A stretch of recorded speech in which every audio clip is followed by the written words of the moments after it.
Welcome, fellow visitors, to the Ghost Library. Around this time of year, the worlds between the living and the dead are very close together. Today, you will be interacting with a few legendary writers who have passed that has come to join us just for one day. This includes Prince, Michael Jackson, Mary Shelley, author of Frankenstein, Edgar Poe, Frida Kahlo, and Bram Stoker, author of Dracula. During these interactions, you will be able to ask a series of questions, but be sure to shy away from reminding them that they are dead. That upsets them. Do not touch their personal space or their personal items. As you enter, try not to be alarmed, for which we keep the library dim and hazy to keep the ghosts comfortable.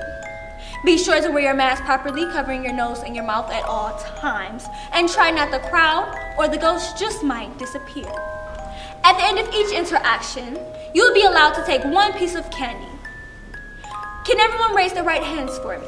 Thank you. Be sure to exit out of the far right doors to return back to the mortal world.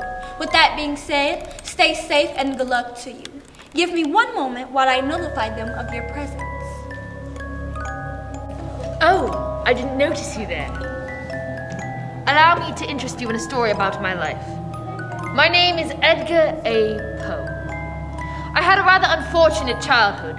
My parents passed away early on in my life, and this was only the first of the many dreadful events that happened over the next several years. You see, misfortune, fear, and death, these things seem to follow me everywhere I go. I admit I've grown rather fond of them, like an old friend. Melancholy is to me what air is to other people. It's always there, always lurking in the corners of my mind. I like to explore it to see how much the human brain is really capable of. The mind is quite a fascinating place, you know. But I digress. When I was 13, I decided I wanted to take my career as a writer more seriously. At this time, I was sent away from my siblings to live with John and Frances Allen on a tobacco plantation in Virginia. I never liked John. He wanted me to follow the family business on the plantation, but my heart was not in it. Even at that young age, I could hear the pen calling out to me. John refused to pay for my schooling, so I was forced to drop out. So I did what any other sensible person would do. I ran away. I ran away to Boston, which is where I live now with my wife. It's not easy being a writer. I've been doing my best to make it a living. I've published many stories such as The Gold Bug, The Telltale Heart, and my latest poem called The Raven. Although it's not easy being a writer, I can't give up. There are so many secrets, questions, things to explore and wonder about in this life. If I can answer even one of life's many questions, well, I will be satisfied.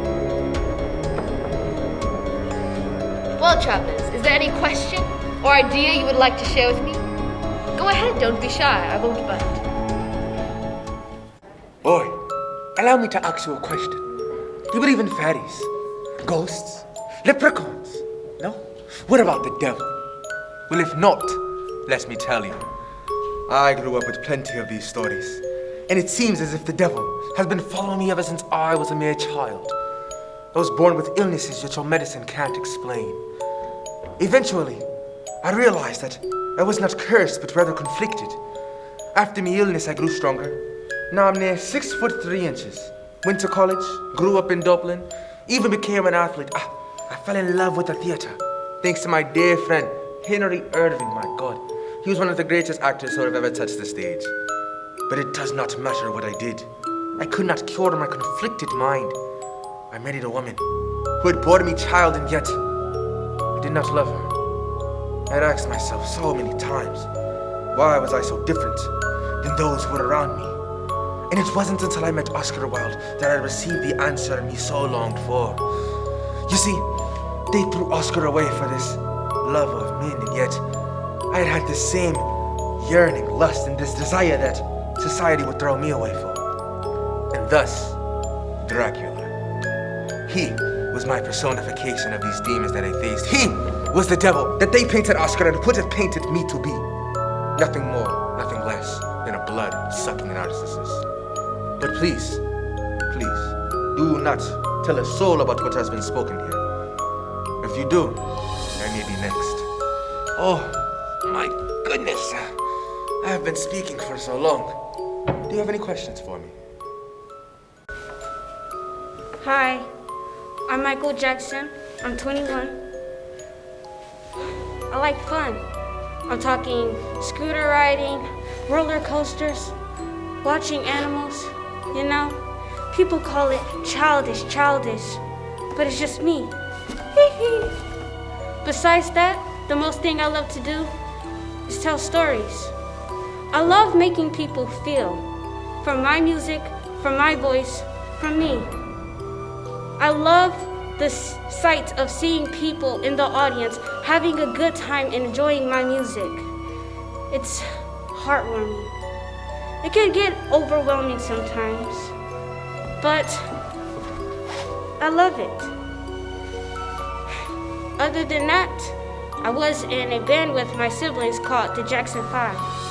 I recently went solo to explore my career within me, and I released an album called Off the Wall. Songs like Rock With You, All Night, and Working Day and Night were all songs from my passion to get to the top. My mom always reminded me of my gifts from God, would never let me forget. She still does to this day. Oh, look at me, talking up a storm. What's your name? I'm Frida Kahlo. Nice to meet you. This is my first time visiting Detroit. I was invited with my husband Diego Rivera by Edsel Ford to create 2 murals that celebrate Detroit manufacturing. How can I forget that day when I asked Diego his opinions of my portraits? I was an innocent child and he, such a great man. With the glance, I knew what he was thinking. He liked them. Although at times, I wish I can go back and never ask for his opinion. I felt true pain twice. When I got in a bus accident, I fractured many bones, and now I live with eternal pain. But Diego, he is by far the worst pain. He's cheated on me multiple times. But seeing him with my sister, that's what's hurt me the most. I adore and I hate the love of my life, Diego. I've had a miscarriage recently. As you can see, I paint my feelings, my grief. I've lost 3 kids in total, and a series of other things that could have filled my horrible life. I like to drink my problems, but somehow they have learned to swim. I wish I could go back to when I was a kid, back in Mexico, in the Casa Azul, when I was truly happy. Even though I had polio, I was happy. But here I am now in Detroit. I was at the doctor's yesterday. I can see the worry in his eyes, not knowing how he's going to tell me that they need to remove my leg. So I resolved the problem. I told him, "Doctor, why do I need my legs if I have wings to fly? And look, if you let me drink some tequilas, I promise to not cry when I die." But of all my pain, I await the exit. But I hope to never return to this world. Now move along. I must finish this portrait by dawn. You are a delicate little brat, you know that. You want to start with me now? Yes, you're unruly, unpolished, unkempt, promiscuous. Emily, there are people standing at our desk. I'll introduce myself then. No, I will. You always go first. Oh, almighty. Will someone tell this crazy wretch to clasp her muzzle so I can start? You always beat me at everything. I knew you were wicked when you killed our dogs. This is absurd. Hello, I'm Charlotte Bronte. You probably know me. Hi, I'm Bronte, first name Emily. You don't know me, and you shouldn't. Quiet. I just published my book, Jane Eyre. It's turning out quite well. Publishing it under another name was a grand idea. Grand idea indeed. You and your happy endings. Why do you always get the credit when you hear the name Bronte? I'm here too. I mean, we always written together. She made me publish my book. I didn't care about publishing Wuthering Heights. I just cared about being in my room and playing my delicate little keys. It was in my room. It was hidden away. I don't know why you made me publish it. I only published it because you needed to expand your horizons. Expand your horizons? To get out of that cave of yours. That's what I did. How do you think anyone knows you at all? Jane Eyre is a masterpiece, as is Wuthering Heights. Although Father never approved, you're a great writer, my dear sister. Any relic of the dead is precious if they were valued living. And life is so constructed that the event does not and shall not meet the expectation. Okay, Charlotte, I know the known passages to my book. I love it dearly, but now the world knows my secrets, my hidden desires, my petrifying desires. They think it was written by a man. Well, it is a passionate piece. In any case, even when my sister is being rash, I love her dearly. It reminds me when our brother would come and stay with us from his studies and we'd break bread and have tea and tell stories. They are my inspiration, as is Anne, our youngest sibling. Oh, Anne, you always talk about Anne. I mean, she's no better than I. I mean, if I'm a legend, like you say, then why am I so lonely? I mean, no one loves me, not even you. I hated even my own dogs. I don't know why anyone tries to love me.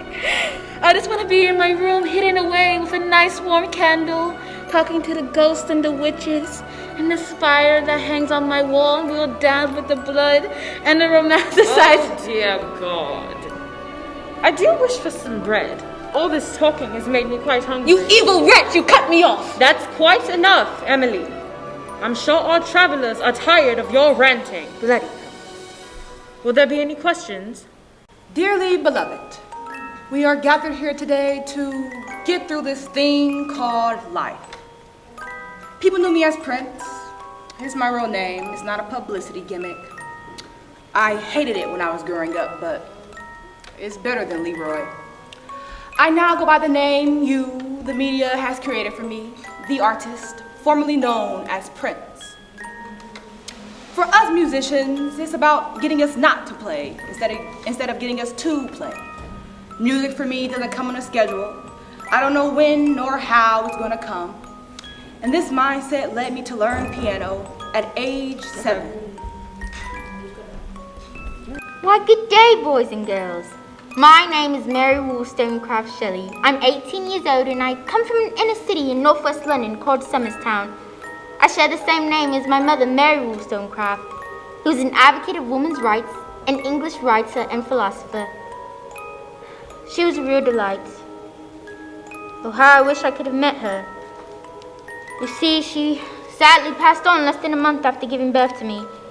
So, my father, William Godwin, stepped in and raised me, my sisters, and my brothers, along with my wretched stepmother. To the grave she shall go, and in that grave she shall rot. Sorry, I got a little carried away there.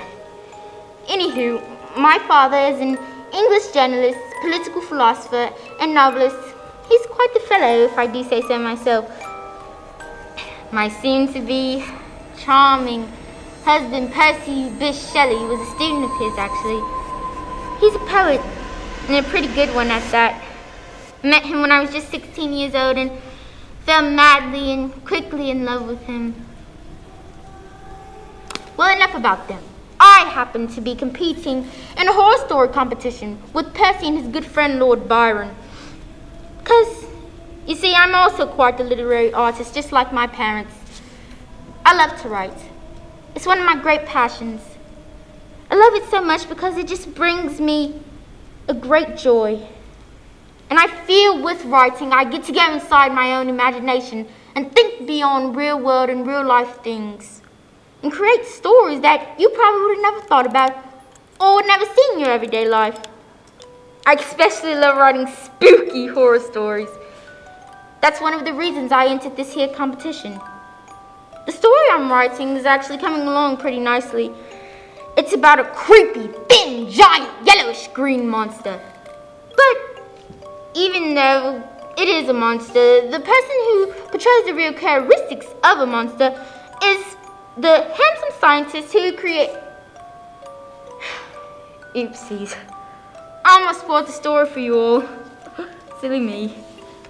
Well, I'm thinking about calling this story... Frankenstein. What do you guys think? Is that a pretty good title? Well, when I win that competition, because I will be winning, of course, I'll come back to this here spooky land of yours and read it for you all. Will you all like that? Well, do you all have any questions that you would like to ask me?